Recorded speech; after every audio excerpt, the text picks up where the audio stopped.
দুঃখের কথা কি আর বলবো ভাই, এই শালা যেদিন থেকে আমাদের মালিকটা জিম করা শুরু করেছে শালা সেই দিন থেকে আমাদের বংশ বিস্তারই বন্ধ হয়ে গেছে। হ্যাঁ বলিস কি রে ভাই, 113, 114, আরো জোরে মালিক 115। আর পারছি না। মালিক আর 50টা মারো, তাহলে আজকে টার্গেট পূরণ হয়ে যাবে।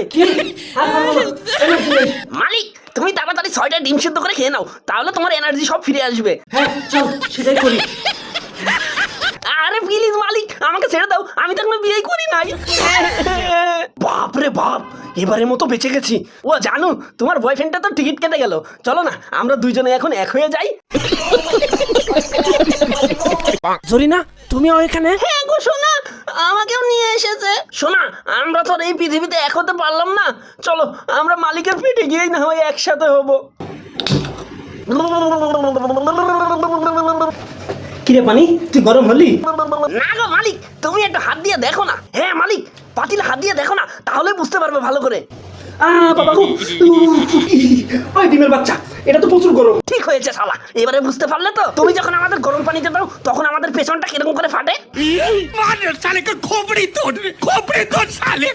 হ্যাঁ, হ্যাঁ, ও বাবা গো মরে গেলাম গো।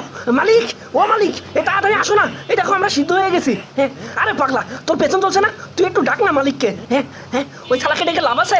যতক্ষণ না আমাদের পেছন ফাটছে ততক্ষণ আমাদের মালিক আসবে না। ওই চুপচাপ সিদ্ধ হবি তো, চেঁচামেচি করছিস কেন এরকম? হ্যাঁ শালা পেছনে আগুন লাগিয়ে দিয়ে বলে চেঁচাচ্ছি কেন? হ্যাঁ শালা তোমার সেইখানে আগুন লাগিয়ে দিলে বুঝতে পারবে। गजब बेइज्जती है। আচ্ছা আচ্ছা, আর 10 মিনিট সিদ্ধ হ, তারপরে নিয়ে যাব। 10 মিনিট পরে আমরা কি জান্নাতে চলে আসলাম নাকি রে ভাই? হ্যাঁ রে ভাই, আমার তো সেটাই মনে হচ্ছে। না রে, তোরা এখনো যাসনি, তোরা এখন আমার বাসাতেই আছি, কিন্তু খুব তাড়াতাড়ি চলে যাবে জান্নাতে। ডিমের খোসা ছাড়ানোর পর হ্যাঁ রে, চল এখন পেটে যাওয়ার জন্য প্রস্তুত হ।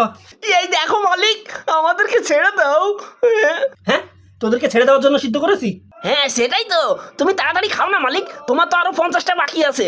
হ্যাঁ রে, দাঁড়া, আমি তাড়াতাড়ি ডিমগুলো খেয়ে আসছি। ও বাবা গো, ও মা গো, ও মালিক তুমি একটু আস্তে আস্তে খাও না, খাও, দেখবে তোমার পেটে গিয়ে আমরা সংসার পাবো। এখন খুব আরাম লাগছে। মালিক এবারে তো এনার্জি ফিরে এসেছে, তাহলে চলো। না রে, আজকে আর পারবো না, আবার কালকে। পরের দিন জিম করার পর আজ মালিক কাকে খাবে ভাই?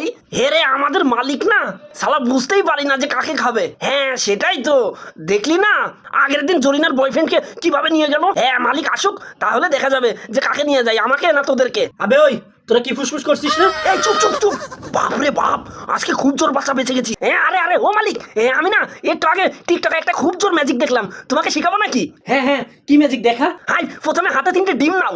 আচ্ছা দাঁড়া, 3টে ডিম নিলাম। এইবারে 3টে ডিম উপরে তোলো আর হাতের মধ্যে ঘুরাও। আচ্ছা ঠিক আছে, দাঁড়া। এই না না না মালিক, না না খবরদার এই কাজ করবে না। আরে পাগলা, আমি থাকতে তোদের কিচ্ছু হবে না। সেটাই তো সব থেকে বড় ভয়। ওই শালা মোবাইলের বাচ্চা, আমি তোর কত নাম্বার গার্লফ্রেন্ডকে নিয়ে পালিয়েছিলাম। হ্যাঁ এই যা, পড়ে গেল রে। হ্যাঁ হ্যাঁ হ্যাঁ, ও বাবা গো, ও মা গো, এই মালিকের বাচ্চাটা তো আমার কোমরটাই ভেঙে দিল গো। আরে তুই আমার হাত থেকে পড়ে যাবে আমি বুঝতে পারিনি। কি বুঝতে পারোনি? শালা আমি তোমায় অভিশাপ দিলাম, হ্যাঁ দেখে নিবে একদিন তোমার ওই দুটো ডিমও ভেঙে যাবে।